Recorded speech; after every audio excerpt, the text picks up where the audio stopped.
एक बार एक छोटे से गांव में एक बहुत ही आत्मविश्वासी लड़का रहता था।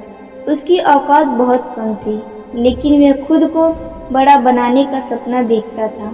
गांव में उसके दोस्त उस पर हंसते थे और उसकी औकात पर नकारात्मक टिप्पणियां करते थे। एक दिन उस लड़के को एक पुराना जादूगर मिला, जिसने उसे एक चमत्कारी गुब्बारा दिया। जब वह गुब्बारा उड़ता तो उसे चमत्कारी तरीके से वह लड़का बड़ा बन जाता था। इससे पहले कि उस लड़के को अपनी औकात के बारे में बिल्कुल भी ख्याल ना हो सके, वह गुब्बारे को दूसरे बच्चों के साथ भी शेयर करने लगा।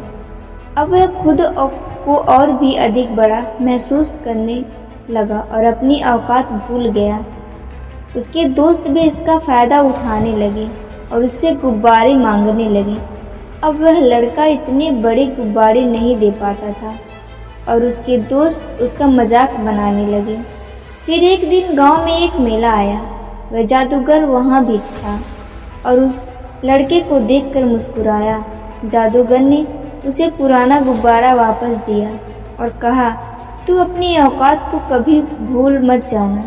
अपने दिल की छोटी ख्वाहिशों को पूरा करने के लिए तेजी से नहीं बल्कि मेहनत से काम कर।